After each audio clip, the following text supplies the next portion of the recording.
घंटे के अंदर ये पता चल जाएगा कि रूस यूक्रेन युद्ध खत्म होगा या फिर जंग से सर्वनाश।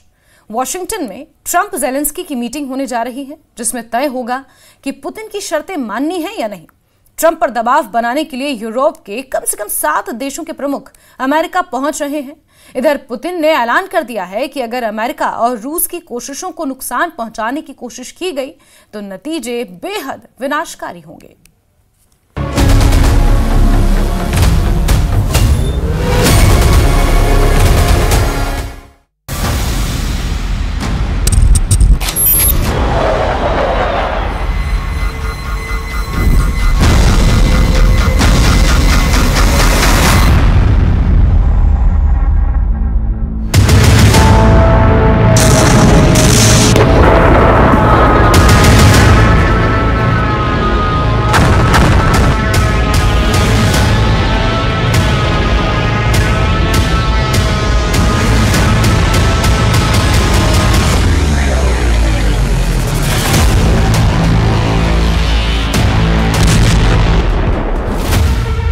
पुतिन ने ट्रंप को झुकाया, अब जेलेंस्की करेंगे सरेंडर।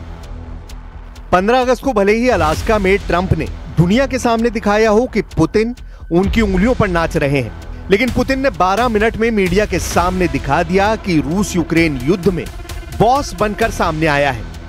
और जब तक पुतिन की शर्तों को यूक्रेन नहीं मानेगा, तब तक रूस ना तो यूक्रेन पर हमले रोकेगा और ना ही सीज फायर के लिए तैयार होगा।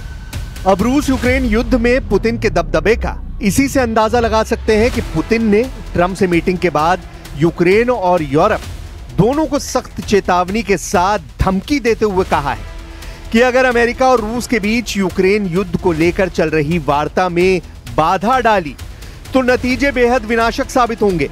पुतिन ने अलास्का में साबित कर दिया है कि रूस जंग जीत रहा है और पूर्वी यूक्रेन एक तरह से रूस के कब्जे में जा चुका है। इधर ट्रंप ने भी पुतिन की हां में हां मिलाते हुए अब यूक्रेन के राष्ट्रपति को चेतावनी देनी शुरू कर दी है कि अगर रूस के साथ समझौता नहीं किया तो यूक्रेन बर्बाद हो जाएगा। ट्रंप ने पुतिन से मीटिंग के बाद राष्ट्रपति जेलेंस्की से धमकी भरे अंदाज में साफ कहा है कि रूस बहुत बड़ी ताकत है, युद्ध पर तुरंत निर्णय ले जेलेंस्की और रूस के साथ शांति समझौता करें। पिछले 24 घंटे में पुतिन ने जिस तरह से यूक्रेन युद्ध की बाजी पलटी है, वो साबित करती है कि पुतिन के सामने अमेरिका से लेकर यूरोप तक नतमस्तक होते जा रहे हैं। 18 अगस्त दिन सोमवार को वॉशिंगटन में ट्रंप और जेलेंस्की की मीटिंग होगी, जिससे पता चल जाएगा कि क्या यूक्रेन रूस के सामने सरेंडर करेगा या फिर यूरोप और नेटो के दबाव में रूस से विनाशक युद्ध करेगा। फिलहाल ट्रंप पूरी तरह से पुतिन के मुरीद हो चुके हैं। देखिए कैसे। सर्वशक्तिमान है रूस, पुतिन की पावर से खौफ में ट्रंप। अमेरिका के अलास्का में 15 अगस्त 2025 की इस तस्वीर को गौर से देखिए, जिसमें ट्रंप पुतिन को मिलिट्री बेस के ऊपर उड़ते परमाणु बमवर्षक B-2 और फाइटर जेट F-35 को दिखा रहे हैं।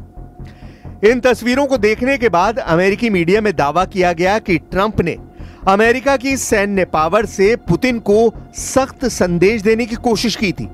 मीटिंग से पहले का यह नजारा ट्रंप की ताकत का सबूत माना गया, लेकिन इसके बाद 3 घंटे तक चली पुतिन और ट्रंप की मीटिंग में ऐसा क्या हुआ कि ट्रंप पुतिन के सामने भीगी बिल्ली साबित हुए। ट्रंप पुतिन की हां में हां मिलाते नजर आए।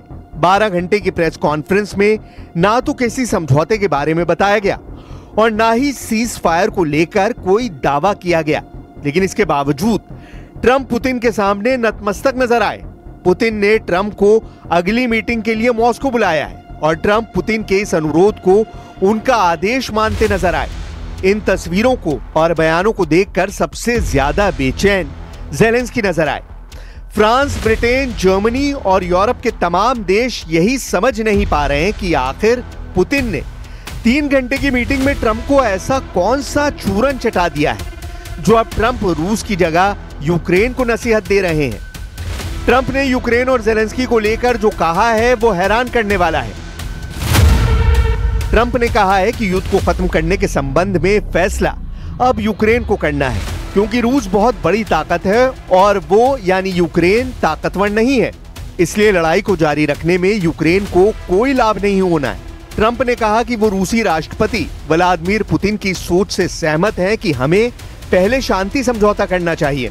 रुख में बड़ा बदलाव करते हुए ट्रंप ने कहा, हमें पहले शांति समझौता करना चाहिए और उसके बाद युद्ध विराम होगा, जबकि यूक्रेन और उसके यूरोपीय सहयोगी चाहते हैं कि पहले युद्ध विराम हो, उसके बाद शांति समझौता। ट्रंप ने ट्रुथ सोशल पर अपनी पोस्ट में ये बातें कही हैं। ट्रंप ने कहा कि शांति के लिए अब जो कुछ करना है ज़ेलेंस्की को करना है। उनकी सलाह है कि ज़ेलेंस्की अपनी ओर से वो कार्य करें। ट्रंप का संकेत रूस के लिए यूक्रेनी भूमि छोड़ने से है। ट्रंप ने दो टूक कहा है कि यूक्रेन में युद्ध की समाप्ति को वो आसान समझ रहे थे, लेकिन वास्तव में वो बहुत जटिल है। ट्रंप ने ज़ेलेंस्की से कहा है कि अगर वो भूमि के लेन देन के मसले पर तैयार हों तो वो राष्ट्रपति पुतिन के साथ दोबारा बैठक के लिए तैयार हैं, जबकि ज़ेलेंस्की ने कहा है कि वो यूक्रेन में शांति के लिए अधिकतम प्रयास करने को तैयार हैं। ज़ेलेंस्की ने कहा है कि वो सोमवार यानी 18 अगस्त को वॉशिंगटन जाकर भविष्य की योजना पर राष्ट्रपति ट्रंप से बात करेंगे। इस बैठक में कुछ यूरोपीय नेता भी शामिल हो सकते हैं। ज़ेलेंस्की ने पुतिन के साथ ट्राइलैटरल बैठक पर सहमति जताई है, लेकिन पुतिन ने ज़ेलेंस्की के साथ बैठक पर सहमति नहीं जताई है। उन्होंने यूक्रेन मसले पर ट्रंप के साथ अगली बैठक मॉस्को में करने का प्रस्ताव रखा है।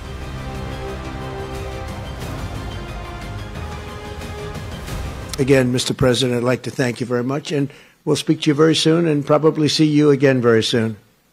Thank you very much, Vladimir. Next time in Moscow. Oh, that's an interesting one. I don't know. I'll get a little heat on that one, but I could see it possibly happening. Thank you very much, Vladimir. And thank you all. Thank you. Thank you. Thank you so much. Trump की Ukraine deal leak, Poland की जमीन पर पर्दाफाश। हैरानी की बात तो यह है कि जो यूक्रेन ये समझ रहा था कि अमेरिका, नेटो यूक्रेन को हथियार इसलिए दे रहे हैं ताकि यूक्रेन रूस को हरा सके, वही देश अब यूक्रेन को धोखा देने में जुटे हैं।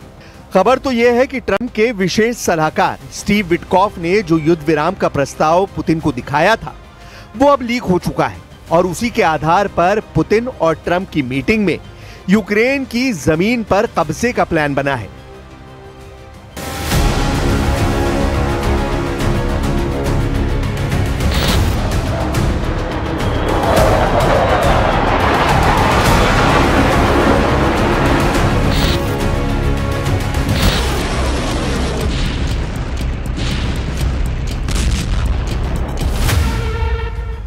यूक्रेन के लिए एक गुप्त अमेरिकी युद्ध विराम प्रस्ताव, जिसे कथित तौर पर डोनाल्ड ट्रंप की टीम ने तैयार किया था, उसे मॉस्को भेजा गया था।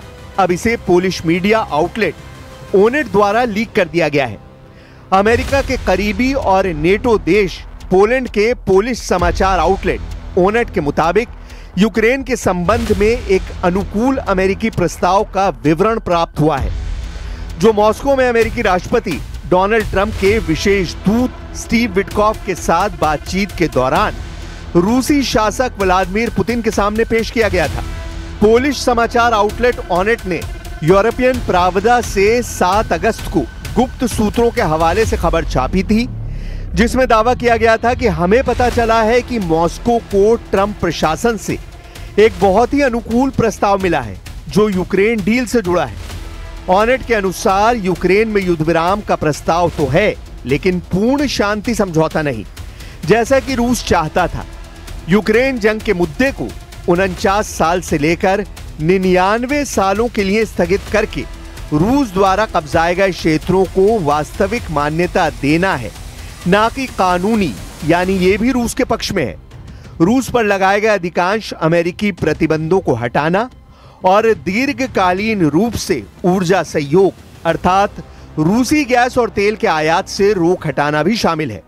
हालांकि इस प्रस्ताव में कथित तौर पर नेटो विस्तार के विरोध कोई गारंटी शामिल नहीं है, जो मॉस्को की लगातार मांगों में से एक है। ना ही रूस को यूक्रेन को सैन्य सहायता बंद करने का कोई वादा मिला। हालांकि ओनेट के अनुसार यह अंतिम बिंदु रूसियों को स्वीकार्य बताया जा रहा है। विटकॉफ और पुतिन के बीच बैठक के बाद ट्रंप ने यूक्रेनी राष्ट्रपति व्लादिमीर ज़ेलेंस्की और कई यूरोपीय नेताओं के साथ फोन पर बातचीत की थी, ये भी खुलासा हुआ है। लेकिन हम आपको बता दें कि अमेरिका ने पहले पूरी तरह से कब्जा किए गए और आंशिक रूप से कब्जे वाले यूक्रेनी क्षेत्रों पर रूस के कब्जे को मान्यता देने की पेशकश की थी, जिसे कीव यानी राष्ट्रपति ज़ेलेंस्की ने अस्वीकार कर दिया था।